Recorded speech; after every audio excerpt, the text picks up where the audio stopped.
हर हर महादेव।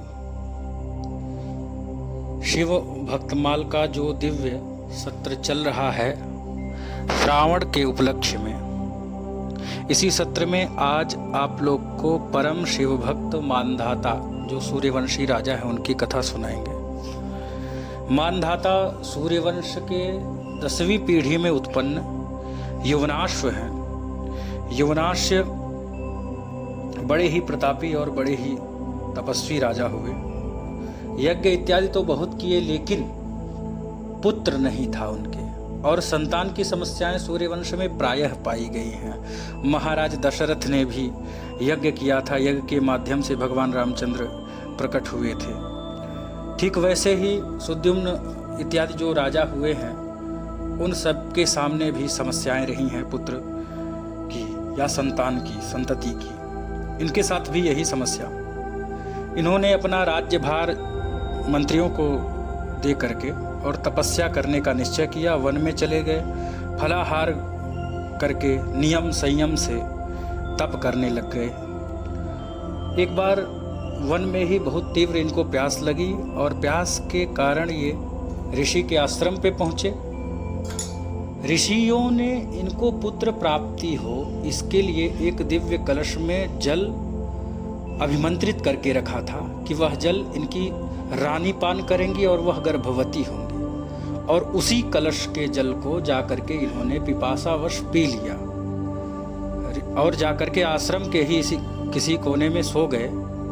और जब ऋषि लोग आए और पूछे कि इसमें जल रखा था वह कहाँ चला गया, तो इन्होंने कहा मुझे प्यास लगी थी, मैंने पी लिया, अपराध हो गया, क्षमा करिए।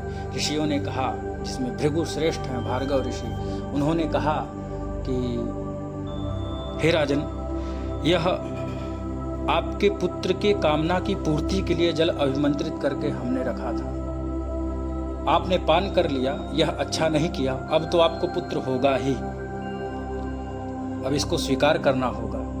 और यथा समय यवनाश्व के कोख से फाड़ करके एक दिव्य पुत्र, रत्न रूपी पुत्र उत्पन्न हुआ जो मानधाता हुए। इनकी मृत्यु भी नहीं हुई और इनके दर्शन करने मानधाता के इंद्र आदि सभी देवता आए हैं। और लोगों ने कहा माता के गर्भ से यह उत्पन्न हुआ नहीं है, ये पीवेगा क्या? तो इंद्र जी ने कहा कि मुझको पीवेगा। फिर उन्होंने अपनी तर्जनी अंगुली पान कराया और बालक प्रसन्न होकर के उसी को पिया। इसी से उनका नाम मानधाता हुआ। आगे चल करके वह स्मरण मात्र कर देने से सभी विशिष्ट अति विशिष्ट शस्त्रों को उत्पन्न कर लेता, अपने पास ला लेता। परिणाम ऐसा हुआ, इंद्र आदि समस्त देवता उनका अभिषेक किए और वह एक दिव्य राजा, बड़े ही पराक्रमी राजा के रूप में स्थापित हुए। 10 करोड़ वर्षों तक उन्होंने अनुशासित राज्य किया। एक बार 12 वर्षों तक उनके राज्य में वर्षा नहीं हुआ और उन्होंने अपने अस्त्र शस्त्रों के प्रहार से वृष्टि कराया, मेघों को पराजित करके बाणों से जीत करके वृष्टि कराया और भगवान शिव की स्तुति किया।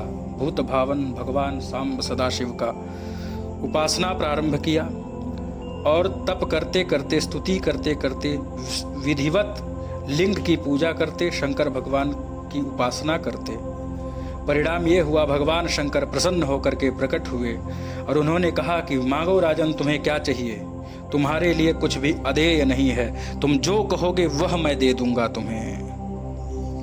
मानधाता ने कहा कि हे देवेश, यह जो वैदूर्य पर्वत है यह मेरे नाम से विख्यात हो और इस पर जो भी तपस्या करने आए उसका तप संपन्न हो, जो सिद्धि प्राप्त करना चाहे उसको सिद्धि प्राप्त हो, दान तप पूजा पाठ कुछ भी करे उसको अधिक से अधिक लाभ हो, और जो यहाँ प्राण त्याग करे उसकी सद्गति हो जाए, वह शिवधाम को प्राप्त करे। मानधाता की प्रार्थना स्वीकार करके ओंकारेश्वर भगवान सर्वमेतान नृप श्रेष्ठ मत प्रसादात भविष्यति ऐसा कहकर अंतर्धान हो गए।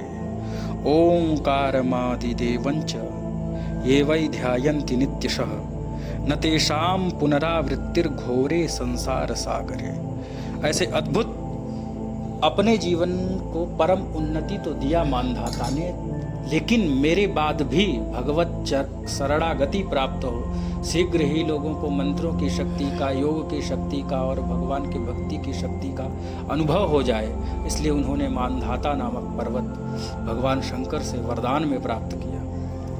यानी अपना भला तो हो, लेकिन संसार में आगामी पीढ़ी का भी भला हो, जो भी उस जगह पहुंच जाए, उस स्थान पे उसका उन्नति हो, ऐसी कामना वाले राजा श्रेष्ठ हमेशा रहे हैं। स्वार्थ के लिए जीने वाले तो श्रेष्ठ नहीं माने गए हैं। इसलिए शिव भक्ति हो, ऐसा अद्भुत उपाख्यान हमारे जीवन में उपलब्ध है। बहुत बहुत धन्यवाद। उन्नति हो। राधे राधे।